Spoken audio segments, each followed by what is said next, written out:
Hello everyone and welcome back once again. देखिए, हम class 12 की कंपनी अकाउंट्स को डिस्कस कर रहे हैं।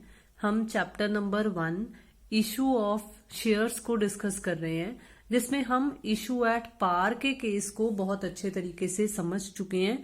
मुझे उम्मीद है कि वो अर्लियर सेशंस आपने जरूर बहुत अच्छे तरीके से समझ लिए होंगे। आज का जो हमारा सेशन है, इसमें हम issue of shares at premium के पॉइंट ऑफ व्यू से एक हल्का सा थ्योरेटिकल कंसेप्ट समझेंगे। Because final point of view से शेयर्स को प्रीमियम पर क्यों इशू किया जाता है, या जो हमें ये प्रीमियम की अमाउंट रिसीव होती है उसे हम कैसे यूटिलाइज कर सकते हैं, या एक कंपनी कैसे यूटिलाइज कर सकती है, ये फाइनल पॉइंट ऑफ व्यू से बहुत अच्छा थ्योरेटिकल क्वेश्चन बनता है। तो इसलिए मैंने आज के अपने इस सेशन को बहुत ही ब्रीफ रखने की कोशिश की है। देखो, सबसे पहले हम मीनिंग समझेंगे कि ये issue of shares at premium होता क्या है। वैसे मैंने आपको इसका हिंट पहले भी दिया है कि जब जो हम इशू कर रहे हैं, जब हमारा इशू प्राइस हमारी फेस वैल्यू के, मतलब हमारी बेसिक वैल्यू के बराबर होता है, तो हम कहते थे issue of shares at par का केस है। लेकिन मैंने आपको क्या समझाया था कि जब हमारा इशू प्राइस ज्यादा है हमारी फेस वैल्यू से, ये समझाया था ना कि जो साइड ज्यादा हो उसकी तरफ मुंह खुला आता है, तो ये बन गया ना, इधर वाला साइड जो है ये ग्रेटर है हमारी, और ये फेस वैल्यू है जो वो हमारी लोअर है। तो जब इस तरह का केस हो तो हम इस केस को issue of shares at premium का केस बोलते हैं। When a company issues a share at a price which is above its face value, जब एक कंपनी अपने शेयर्स को एक ऐसे प्राइस पर इशू करती है जो कि फेस वैल्यू से ज्यादा है, तो हम कहते हैं कि वो इशू प्रीमियम पर किया गया है। एग्जाम्पल आपको, जैसे मैंने आपको समझाई है, बिल्कुल वही बताई हुई है। 10 रुपए वाला शेयर 12 रुपए में इशू हो रहा है, तो जो एक्स्ट्रा 2 रुपए हैं उसे हम प्रीमियम बोलेंगे। There is no legal restriction on issue of shares at a premium. तो कानूनी तौर पर कोई रेस्ट्रिक्शन नहीं है, कंपनी अगर चाहे तो अपने शेयर्स को प्रीमियम पर भी इशू कर सकती है। Premium on issue of shares is a capital profit. अब देखो, बहुत ही अच्छे तरीके से रिकॉल करो कि आपने क्लास 11 में जब टर्मिनोलॉजीज की थी तो आपने कैपिटल एक्सपेंडिचर और रेवेन्यू एक्सपेंडिचर, इस तरीके के आपने वर्ड्स सुने हुए हैं। आपने कैपिटल भी सुना हुआ है वर्ड, आपने रेवेन्यू भी सुना हुआ है, या वो प्रोविजंस एंड रिजर्व्स वाले चैप्टर में आपने सुना होगा। तो देखो, वहां पर आपने कैपिटल का मतलब क्या समझा था, जो नॉन रेकरिंग नेचर का होता है, मतलब जो बार बार रिपीट नहीं होता है। अब ये जो premium company issue of shares पर ले रही है लोगों से, मतलब एक्स्ट्रा चार्ज कर रही है। एक और चीज भी बताऊंगी कि क्यों कंपनी, देखो, कंपनी तब प्रीमियम चार्ज कर सकती है जब कंपनी का बहुत ही अच्छा नेम एंड फेम है मार्केट में। ऐसा ही है ना कि अगर हमारा नाम एस्टैब्लिश होगा मार्केट में, तभी लोग एक्स्ट्रा पैसे देकर भी हमारा शेयर खरीदने को तैयार हो जाएंगे। नहीं तो क्यों कोई एक्स्ट्रा पैसे देकर हमारे शेयर्स खरीदेगा। इसलिए मतलब एक वही कंपनी अपने शेयर्स को प्रीमियम पर इशू कर सकती है जो जिस कंपनी ने अपना सिक्का मनवाया हुआ है, जिस कंपनी ने अपना नाम बहुत ही अच्छे तरीके से मार्केट में एस्टैब्लिश किया हुआ है। उस कंपनी के पास ये एक तरीके का एडवांटेज आ जाता है कि वो अपने शेयर्स को चाहे तो प्रीमियम पर भी इशू कर सकती है। ठीक है, अब ये जो प्रीमियम मांगा जा रहा है लोगों से, वो रोज रोज तो नहीं मांगा जाता है ना, सिर्फ जब शेयर्स इशू किए जा रहे हैं तब मांगा जा रहा है।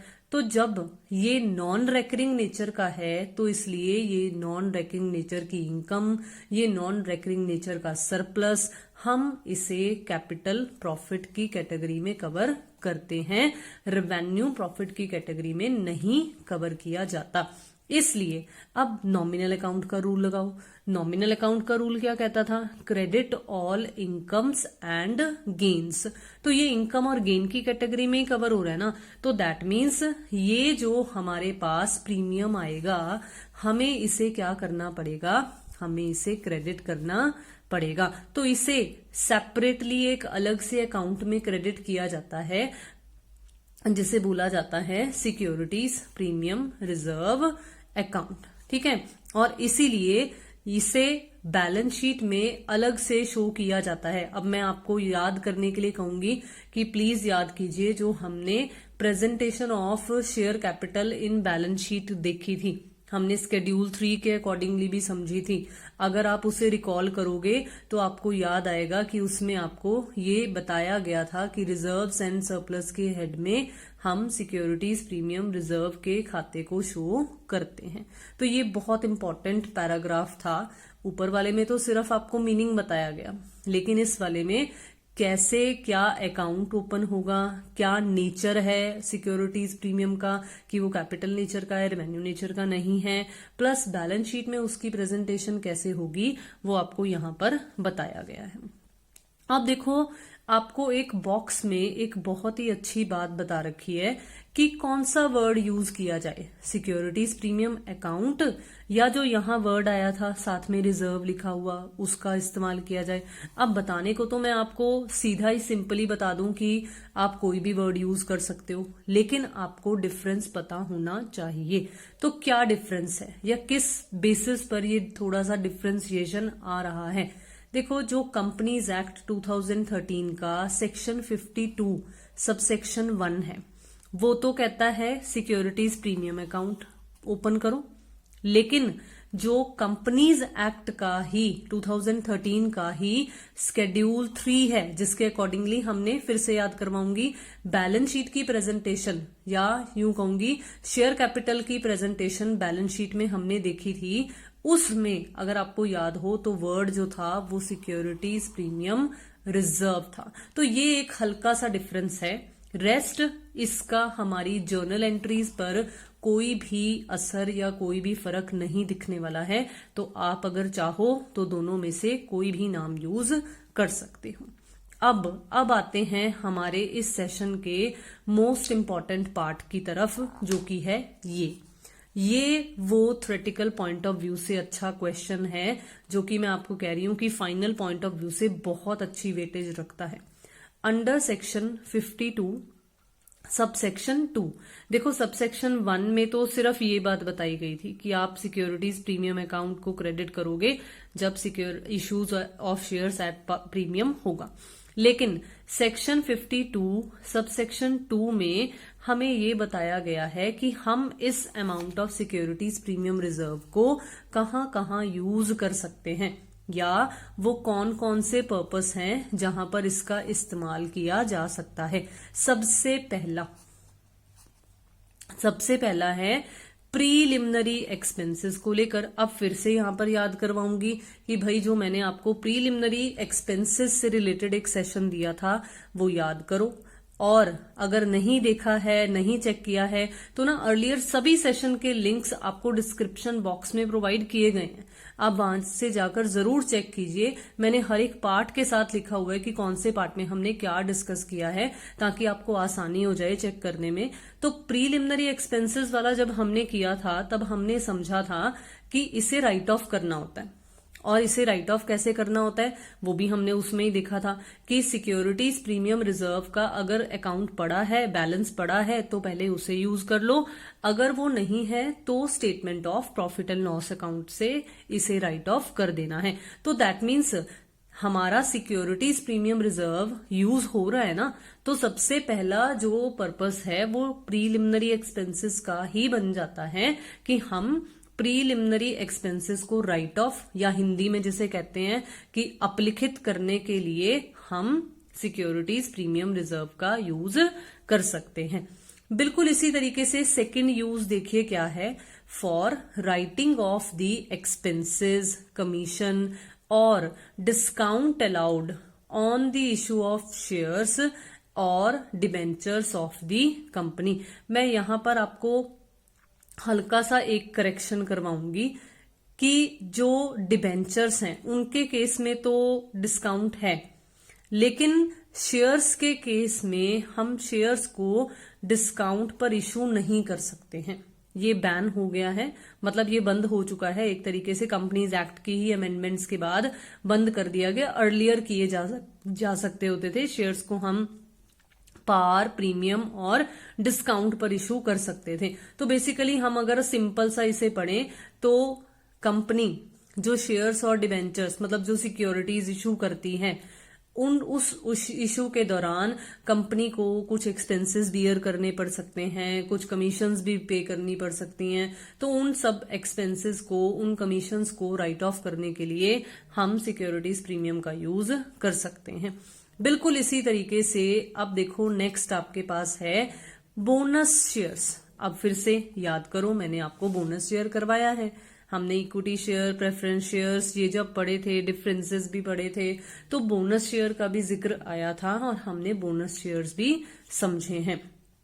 तो for issuing fully paid bonus shares, तो ये जो बोनस शेयर्स होते हैं ये जिसके अगेंस्ट कंपनी कोई पैसा नहीं वसूल करती होती है, ये जो फ्री ऑफ कॉस्ट इशू किए जाते होते हैं, मतलब शेयर होल्डर को कुछ पे नहीं करना पड़ता, कंपनी अपना शेयर कैपिटल बेस इंक्रीज करने के पॉइंट ऑफ व्यू से इशू करती है इन्हें। लेकिन अब कंपनी इशू कर रही है शेयर्स, तो वो अपनी तरफ से कुछ अरेंजमेंट्स भी तो करती होगी ना, तो वो अरेंजमेंट्स सिक्योरिटीज प्रीमियम रिजर्व के खाते में पड़े हुए बैलेंस को यूज कर होता है। ठीक है, आगे देखो, आगे है for providing for the premium payable on redemption of redeemable preference shares और debentures of the company। देखो हमने टाइप्स ऑफ प्रेफरेंस शेयर्स पढ़े हैं, डिबेंचर अभी हम आगे आने वाले चैप्टर में पढ़ेंगे, तो उसमें भी हमारे पास टाइप्स आ जाएंगी। लेकिन अगर मैं आपको रिडीमेबल प्रेफरेंस शेयर याद करवाऊं तो इसमें हमने पढ़ा था कि वो प्रेफरेंस शेयर्स जो कि एक फिक्स्ड टाइम पीरियड के लिए इशू हुए हैं, जब टाइम पीरियड एक्सपायर हो जाएगा तो हम इन्हें पे ऑफ कर देंगे, है ना।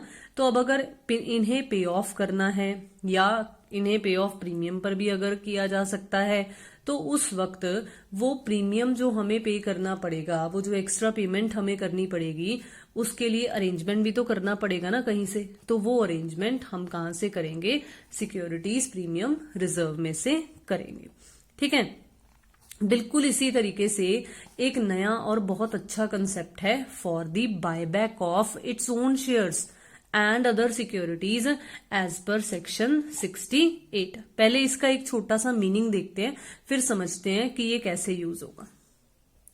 देखो बायबैक का हमने सिर्फ एक मीनिंग कवर करना है ताकि हमें वो कंसेप्ट भी क्लियर हो जाए। बाय बैक कर लेना मतलब वापस खरीद लेना, means purchasing of its own shares by the company. मतलब जब एक कंपनी अपने शेयर्स को ही मार्केट से परचेज कर लेती है तो that is known as buyback. अब देखो, अगर मुझे किसी से कुछ चीज परचेज करनी है तो मुझे उसे बदले में पेमेंट करनी पड़ेगी, है ना। अगर मुझे ये पेंसिल खरीदनी है तो मुझे बदले में पेमेंट करनी पड़ेगी ना।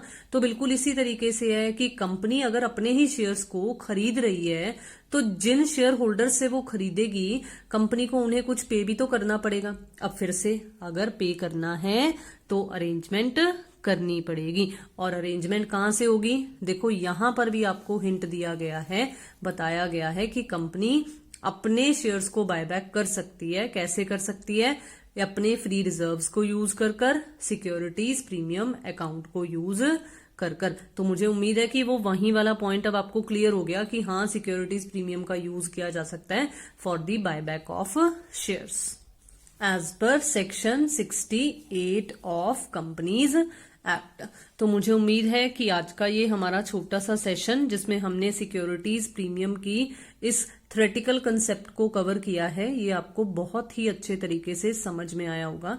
जुड़े रहिए चैनल के साथ, जल्दी से सब्सक्राइब कर लीजिए अगर आपने अभी तक नहीं किया है। वीडियोस को जरूर लाइक शेयर कीजिए एंड अपने व्यूज भी कमेंट बॉक्स में जरूर शेयर कीजिए। चलिए मिलते हैं नेक्स्ट सेशन में जिसमें हम इसी issue of shares at premium के कंसेप्ट को प्रैक्टिकली भी समझेंगे, कुछ प्रैक्टिकल क्वेश्चंस अटेम्प्ट कर और जर्नल एंट्रीज को भी क्लियर आउट करेंगे। Thank you so much for watching the video and have a nice day.